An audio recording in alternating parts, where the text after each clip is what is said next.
everyone, moving ahead to the causes and remedies of juvenile delinquency. Now that we know कि juvenile delinquency है क्या, अब हम उसमें आगे चलते हैं और ये अंडरस्टैंड करते हैं कि juvenile delinquency होती क्यों है, क्यों एक young इंसान, एक child, a teenager, what pushes them towards crime, what are the normal causes for it.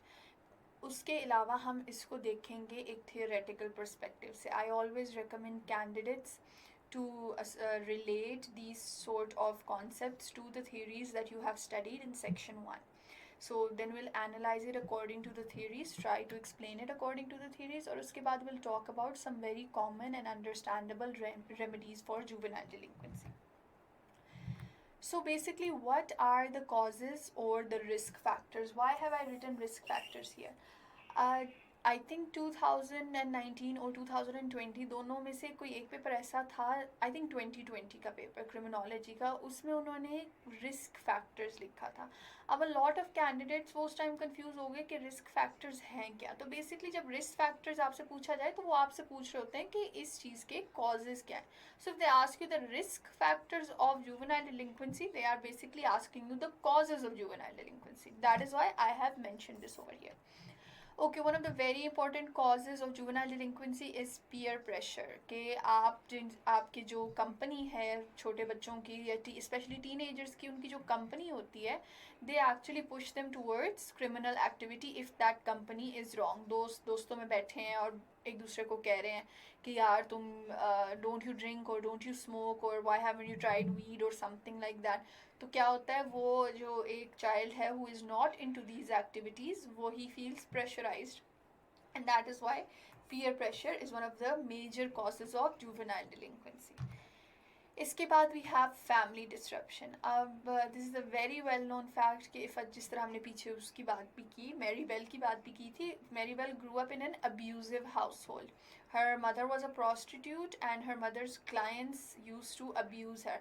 अब जो इस तरह की फैमिलीज़, जो बच्चे बचपन से ये चीज़ें, इन चीज़ों की उनको एक्सपोजर होती है, वो इस तरह वायलेंस देखते हैं, अब्यूज़ देखते हैं, उन बच्चों में वो एक फैमिली बॉन्डिंग उस तरह से नहीं होती and they are pushed towards crime. The third is low SES. I hope you remember low, what SES stands for, socio-economic status.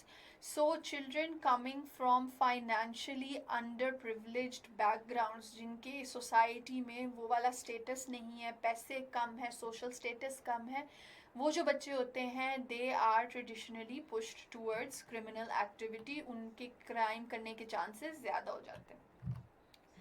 After that, we have lack of moral training. Now, what I personally believe is when we have children, it is very important कि एक early age से बैठे और उनके साथ हम communicate करें कि बेटा ये चीज़ें गलत हैं, ये चीज़ें ठीक है. ये हमारे अलग अलग social institution से बच्चे सीखते हैं, ये family से और school से सीखते हैं, but primarily this is supposed to be done by the family. सो ये सोशल इंस्टीट्यूशंस हैं जिन्होंने एक बच्चे को सोशलाइजेशन के थ्रू ये चीज़ें सिखानी होती हैं और उनको एक मॉरल ट्रेनिंग देनी होती है. ये बताना होता है कि क्या चीज़ गलत है और क्या चीज़ ठीक है.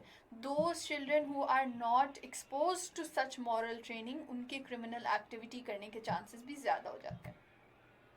Poor school performance. Unfortunately though students जो स्कूल में उस तरह से परफॉर्म नहीं कर पाते, उनकी क्रिमिनल एक्टिविटी ज़्यादा हो जाती है. अब ये ज़रूरी नहीं कि सिर्फ academic, I have not written academic over here, I am talking about overall school performance, कि स्कूल के साथ वो कितना खुद को अटैच फील करते हैं. This can be sports, it can be co curricular activities, it can be academics, even debating, dramas या वट एवर. इवन उनका स्कूल में उनका जो सोशल सर्कल है, स्कूल में बच्चे जिस तरह से परफॉर्म करते हैं, जिस तरह से एक फैमिली इम्पॉर्टेंट है, उसी तरह से स्कूल भी बच्चे के लिए बहुत इम्पॉर्टेंट है कि वो उसको सही गाइडलाइन में लेके जाती है. Authoritarian parenting. अब ये सबसे बड़ा मसला आ रहा है कि अ लॉट ऑफ पेरेंट्स कहते हैं ना कि ज़्यादा सख्ती भी अच्छी नहीं होती. अ लॉट ऑफ पेरेंट्स, बल्कि a few parents, they prefer being extremely strict on their children. अब वो एक्सट्रीम हद से ज़्यादा अथॉरिटी जताना बच्चों पे, उससे बच्चा बहुत ज़्यादा बागी हो जाता है. वो रिबेलियसनेस जो है वो हमारे पास इस वजह से आती है. तो ये अवॉइड करने के लिए parents need to find the perfect balance between being strict and being nurturing as well. बच्चे को प्यार भी दो, उसको सही गलत ज़रूर सिखाओ, मॉरल ट्रेनिंग ज़रूर दो, लेकिन don't be the soul authority. Mental disorders, another very underrated problem is mental disorders. आजकल के बच्चों में डिप्रेशन और एंजाइटी और इस तरह के इश्यूज जो हैं वो बहुत ज़्यादा बढ़ते जा रहे हैं। तो ये जो इश्यूज हैं ये भी इंसान को क्रिमिनल एक्टिविटी की तरफ पुश करता है। So these issues need to be addressed as well. And last is substance abuse. Any child under the influence of alcohol और under the influence of drugs, एक तो ये खुद एक क्राइम है, लेकिन इनके इन्फ्लुएंस में आने के बाद उनके क्राइम करने के चांसेस भी बढ़ जाते हैं। एक रेगुलर ड्रगी चाइल्ड जो कि बहुत रेगुलरली ड्रग्स कर रहा है, उसके chances of going into theft और बर्गलरी वो ज़्यादा होते हैं as compare to a child who is not involve in this. अब हम इस जुवेनाइल डिलिंक्वेंसी को एनालाइज करते हैं थियरीज के हिसाब से। सो थियरीज में basically will go one by one and I will relate, हम क्विकली रिकॉल करेंगे कि ये थियरीज हैं क्या, and I will relate them to juvenile delinquency. If you get a general question about juvenile delinquency, remember to एक एक मतलब दो दो सेंटेंसेस में ये थियरीज, ये ज़्यादा टाइम है तो ज़्यादा में ये थियरीज ज़रूर अप्लाई करें और mention how these theories help explain juvenile delinquency. सबसे पहले rational choice theory. The rational choice theory says कि इंसान जो है वो क्राइम अपनी मर्जी से करता है। तो अकॉर्डिंग टू दिस, अगर एक बच्चा क्राइम कर रहा है तो ही इज सेंसिबल इनफ और वो पूरा सोच समझ के वो क्राइम करता है। So basically the rational choice theory kind of blames the child of doing it out of his own will. After that we have the social disorganisation theory. आपको पता था कि सोशल डिसऑर्गेनाइजेशन थ्योरी में we had three different factors. One was low socio economic status, the second was residential mobility and the third was ethnic heterogeneity. अब ये theory आपने पीछे पढ़ी है, उसमें ये शो करता है कि इस तरह के इन्वायरमेंट में, इस तरह के माहौल में जब बच्चे बड़े होते हैं तो ऐसे टीनेजर्स जो हैं वो क्राइम की तरफ ज़्यादा जाते हैं। We have the strain theory. Strain theory तो आजकल के बच्चों पे भी, बल्कि पहले भी बहुत ज़्यादा अप्लाई होता है कि हम स्पेशली आवर जनरेशन के बच्चों को बहुत ज़्यादा प्रेशराइज किया जाता है कि you have to achieve this. जब वो स्पेशल अचीव, वो चीज़ें अचीव नहीं कर सकते, उस प्रेशर में आके वो अचीव नहीं कर सकते, तो वो क्या करते हैं, वो ऑल्टरनेट तरीके ढूंढते हैं। पैसा कमाना है तो पैसा कमाने का अलग तरीका। तो इवन स्ट्रेन थ्योरी में हमारी जो एजुकेशनल बच्चों पे प्रेशर होता है वो भी आ जाता है। उससे क्या होता है, बच्चा दूसरी तरफ चला जाता है। Differential association theory. Differential association theory क्या है, the social learning theory, learning from people around you. अब इसमें आपके पास पीयर प्रेशर भी आ जाता है, ठीक है, कि आपके जो दोस्त हैं उनसे भी आप सीख रहे हो, और इसमें आपके पास फैमिली भी आ जाती है।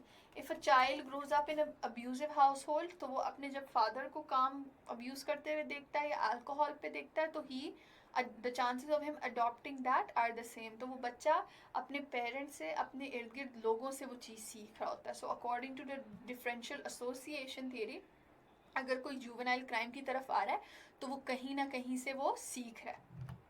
लेबलिंग थ्योरी, ये भी बहुत इंपॉर्टेंट है कि हम कह देते हैं कि यार ये जो बच्चा है ये बहुत ही ख़राब है। एक छोटे से बच्चे को हम लेबल कर देते हैं कि बड़ा ख़राब बच्चा है। The chances of that poor child going towards crime because of that label, आपने एक बच्चे को कह दिया कि ये है ख़राब, ये तो पढ़ ही नहीं सकता, ये तो कुछ भी नहीं कर सकता, ये ऐसे ही बस ही इज़ कम्प्लीटली यूजलेस। जब हम एक बच्चे को ये कहते हैं तो वो बच्चा ऑटोमेटिकली ही goes towards crime. That is what the labelling theory says. And last we have the social control theory. अब इसमें आपकी सोशल कंट्रोल थ्योरी भी आ जाती है और आपकी बॉन्ड थ्योरी भी आ जाती है कि किस तरह से सोसाइटी के कंट्रोल्स एक बच्चे को सुपरवाइज करता है, और किस तरह से उसके बॉन्ड्स, उसकी फैमिली बॉन्ड, उसके स्कूल बॉन्ड, उसका रिलीजियस बॉन्ड, उसकी एक्टिविटीज़, उसकी इन्वॉल्वमेंट, कमिटमेंट, ये सारी चीज़ें किस तरह एक बच्चे को कंट्रोल करती हैं। और देखो जितना एक बच्चे पे अच्छा control not the previous authority वाला कंट्रोल, एक अच्छा कंट्रोल बच्चे को क्राइम से दूर रखता है। So this is how the different theories we studied, this is how they all one by one explain juvenile delinquency. So I would recommend once again कि प्लीज़ आप लोग जब सॉल्व करने लगो ऐसा क्वेश्चन तो इसमें बेशक कम लेकिन ज़रूर मेंशन करें how this theories apply. Moving on to the preventative measures. Preventative measures, किस तरह से हम जुवेनाइल डिलिंक्वेंसी को रिड्यूस करें। Children are the future of every nation which is why this should be the priority as well. अपने society में से criminal activity को कम करने के लिए in juveniles what do we need to do, first of all drug control. There needs to be extreme laws regarding drugs. इनको distribute करने वाले, इनको सप्लाई करने वाले जितने भी लोग हैं, action needs to be taken against them. और बच्चों को ये बताना चाहिए how harmful drugs are. Family counseling, children coming from families that have a lot of violence and that are broken, that जब वो बड़े ही वो सारा कुछ होते देख रहे होते हैं अपने सामने, सारा वायलेंस एंड एवरीथिंग, तो वो चीज़ें उनके माइंड में रह जाती हैं. So family counselling is also very important कि एज अ फैमिली वो लोग बैठें and they discuss with each other what the problems are, ताकि वो बच्चा अपनी फैमिली के साथ एटलीस्ट कनेक्टेड ज़रूर फील करे. Parent training, parents need to be trained as well. अब आजकल through social media there have been a lot of people interact with each other, they guide each other कि किस तरह से बच्चों को हैंडल करना चाहिए, which is a very good step. So इसी तरह पेरेंट्स को ट्रेन करना चाहिए, पेरेंट्स को बताना चाहिए किस तरह से उन्होंने अपने बच्चों को पालना है, how can they make their children good citizens. Social services, Pakistan में this is not a very well known concept, but if you go to western countries आप देखते हो कि एक बच्चा एक अब्यूजिव हाउस होल्ड में है, so he is sent to foster care and he is given for adoption. ऐसी फैमिलीज़ पे रेगुलर चेक्स होते हैं कि कहीं वो बच्चा कुछ इस तरह से एक्सपीरियंस तो नहीं कर रहा. So this social services needs to be introduced as well. Youth sheltering, runaways, जो बच्चे छोटी एज में, स्पेशली हमारे अंडर प्रिविलेज फैमिली बैकग्राउंड्स के जो बच्चे हैं, वो जब घर छोड़ के जाते हैं और किसी वजह से तंग आके छोड़ के जाते हैं, उनको शेल्टर देना चाहिए, उनको एजुकेशन देनी चाहिए, मील्स, ताकि वो गलत कामों में ना लगे, वो गलत तरीके से पैसे कमाने की तरफ ना जाए. Educational support, making a child, giving him education, making him self-sufficient and making him successful is ultimately the best way to combat juvenile delinquency. Recreation, बच्चों को पॉजिटिव उनका टाइम कोशिश करें कि वो पॉजिटिवली स्पेंड करें. There should be enough activities for a child कि जब एक बच्चा शाम को स्कूल से दोपहर को घर आ रहा है, तो शाम को बजाय इसके कि सड़कों पे फिरे और गलत कंपनी को अडॉप्ट करे, make him do something that is very productive. Sports हो जाए, किसी तरह की गेमिंग हो जाए, एनी एक्टिविटी व्हाट्सोएवर. अब बेशक बड़े शहरों में ये चीज़ें बहुत ज़्यादा अवेलेबल हैं, लेकिन छोटे शहरों में नहीं है, और बड़े शहरों में अगर हैं भी सही तो not every one can afford them. So these type of facilities, recreation facilities need to be at affordable rate and they should be everywhere. And last is community groups. हमारे यहाँ ये भी एक कॉन्सेप्ट है ही नहीं कि लोग जिनको सिमिलर किस्म के प्रॉब्लम्स हों, दे हैव मीटिंग वंस और twice a week and they sit down with random strangers and they discuss their problems, चाहे उसमें अल्कोहलिज्म है, चाहे उसमें ड्रग अब्यूज़ है, वायलेंस है, या whatever. These sort of community groups need to be established, जहाँ विदाउट जजमेंट एक बच्चा आके अपने इश्यूज़ डिस्कस कर सके with his peers going through the same issue. ये sense of bonding जो है, knowing that there is a group of people who support them and who understand them, वो ultimately bond create करता है और वो बच्चा जो है वो फिर criminal activity की तरफ नहीं जाता. So this marks the end of this lecture. I hope you people understood what are the causes of juvenile delinquency and what are the remedies for it as well.